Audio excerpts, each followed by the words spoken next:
இந்த வாரம் big pass சீசன்ல இவங்க தான் வெளியே வர போறாங்க. அதுவும் விஜய் டிவி சீரியல்ல நாயகியா நடிச்சவங்க தான் அப்படின்ற மாதிரியான சில தகவல்கள் வந்திருக்கு. என்ன அப்படின்றத நம்ம பார்க்கலாம். அண்ட் மணிமேகலை மேல என்னப்பா இவ்வளவு வன்மத்தை கொட்டுறீங்க அப்படின்ற மாதிரியான சில விஷயங்களும் நடந்துட்டு இருக்கு. இது என்ன அப்படின்றத முழுமையா அந்த வீடியோல பார்க்கலாம். பிக் பாஸ் சீசன் கடந்த சில மாதங்களாவே ரொம்ப சூப்பரா போயிட்டு இருக்கு அப்படின்றதே நமக்கு தெரியும். கமலஹாசன் அவர்கள் வந்து ஹோஸ்ட் பண்ணிட்டு இருந்த நிகழ்ச்சியை விஜய் சேதுபதி அவர்கள் வந்து ஹோஸ்ட் பண்ணிட்டு இருக்காங்க. சில முரண்பாடுகள், சில விமர்சனங்கள் விஜய் சேதுபதி அவர்கள் தொகுத்து வழங்குறத பத்தி இருக்கதான் செய்தோம். இது இருந்தாலும் பிக் பாஸ் வீட்டுக்குள்ள வந்து பாத்தீங்கன்னா எவ்வளவு டாக்ஸிக்கான ஒரு என்விரான்மெண்டா இருந்தாலும் இந்த வாரம், அதாவது கடந்த வாரம் வந்து நடந்தது தெரியுமா, ஒரு சில நிகழ்ச்சி ஃபேமிலி ரவுண்ட் எல்லாம் வந்தாங்க இந்த ஃப்ரீ டாஸ்க்ல. அதை பார்க்கும்போது ஒருத்தருக்கு ஒருத்தர் ரொம்ப சப்போர்ட்டிவா கண்டஸ்டன்ஸ் கூட இருந்தது, பாக்குறதுக்கு ரொம்ப மகிழ்ச்சியா இருந்தது. ஆனா வெளியில இருந்து வரக்கூடிய பேரண்ட்ஸோ ஒவ்வொருத்தவங்களும் ஒவ்வொரு மீது வந்து ஒரு சில வன்மத்தை கக்கிட்டு போனாங்க அப்படின்னே சொல்லலாம். அதுலயும் 4 பேர் வந்து பாத்தீங்கன்னா குறிப்பிட்ட அருணை வந்து தாக்கி தான் பேசியிருப்பாங்க. இதை பார்க்கும்போது சில நெகட்டிவான கமெண்ட்ஸ் வரதான் செஞ்சது. ஆனா அதையும் தாண்டியுமே அருண் வந்து எல்லாருக்கிட்டுமே நல்லபடியா பேசினாரு. அண்ட் மோர் ஓவர் வந்து ஒவ்வொரு கண்டஸ்டன்ட்டும் வந்த பேரண்ட்ஸ் எல்லாருக்கிட்டையுமே, ஃபேமிலி மெம்பர்ஸ் அண்ட் ஃப்ரெண்ட்ஸ் எல்லாருக்கிட்டையுமே நல்லபடியா பழகினாங்க. சோ இந்த வீக் வந்து ரொம்ப என்ஜாய்மெண்டா இருந்ததுல.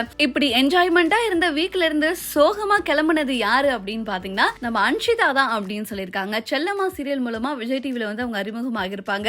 அண்ட் இன்னொரு பக்கம் வந்து பாத்தீங்கன்னா இவங்க பேசுற அந்த டயலாக், அதாவது மலையாளம் கலந்து தமிழ்ல பேசக்கூடிய சில விஷயங்கள்லாம் இருக்கு தெரியுமா, அதெல்லாம் பயங்கரமாவே ட்ரெண்ட் ஆச்சு. பொண்ணுங்க ஜிங்கா ஜிங்கா, பொண்ணுங்க ஜுங்கா ஜுங்கா அப்படின்னு அவங்க பேசுறதா இருக்கட்டும், எனக்கு வராது வராது பிடிக்காது அப்படின்னு சொல்ற டயலாகா இருக்கட்டும், எல்லாமே செம ட்ரெண்டிங்கா இருந்தது. ட்ரெண்டிங் குயினா கூட இருந்தாங்க. அப்படி ட்ரெண்டிங் குயினா இருந்த நம்ம அன்ஷிதா தான் இந்த வாரம் வெளியேறி இருக்காங்க அப்படின்ற மாதிரியான சில அபிஷியலான தகவல்கள் எல்லாமே வந்திருக்கிறதா நிறைய வெப்சைட்ஸ்ல வந்து சொல்லியிருக்காங்க. அண்ட் இப்படி அன்ஷிதா வெளியேறினதை பத்தி உங்களோட கருத்துக்கள் என்ன அப்படின்றத கீழே மறக்காம கமெண்ட்ல தெரிவிங்க. அண்ட் இன்னொரு பக்கம் பாத்தீங்கன்னா மணிமேகலை அவர்கள் வந்து ரொம்ப கஷ்டப்பட்டு தான் முன்னேறாங்க இல்லையா. சன் மியூசிக்ல இருந்தாங்க, அப்புறம் ஆங்கரா மாறினாங்க. அதுக்கப்புறமா விஜய் டிவில வந்து ஒரு சில ஷோஸ் வந்து ஆங்கர் பண்ணாலும் குக் வித் கோமாளி மூலமா ரொம்பவும் பிரபலமானாங்க. குக் வித் கோமாளில சில சீசன்ஸ் வந்து அவங்க தொகுத்து வழங்கினாங்க. அதுக்கப்புறமா லாஸ்ட் குக் வித் கோமாளி சீசன்ல ஃபுல் டைம் ஆங்கராவே அவங்க பண்ணிட்டு இருந்தாங்க. அப்படி பண்ணிட்டு இருக்கும்போது அந்த குக் வித் கோமாளிக்கு குக்கா வந்து நம்ம விஜய் பிரியங்காவுக்கும் அண்ட் மணிமேகலைக்கும் ஏற்பட்ட சில கருத்து வேறுபாடுகள்னால வந்து 2 பேருமே வந்து சமூக வலைத்தளங்கள்ல சண்டை போட்டுக்கிட்டாங்க அப்படின்னே சொல்லலாம். அது ஸ்பெசிபிக்கா எனக்கு இப்பெல்லாம் நடந்துச்சுப்பா அப்படின்ற மாதிரி மணிமேகலை வந்து ஒரு சில விஷயங்கள் சொல்லியிருப்பாங்க. அது மூலமா மறுபடியும் அவங்களுக்கு நிறைய நெகட்டிவிட்டி தான் அதிகமாச்சு. நீங்க எப்படி பிரியங்காவை அப்படி வந்து சொல்வீங்க அப்படின்ற மாதிரி, நீங்களா வந்து ஒரு ஜென்மமா அப்படின்ற மாதிரிலாம் பல விதமான நெகட்டிவ் கமெண்ட்ஸ் வந்துட்டு தான் இருந்தது.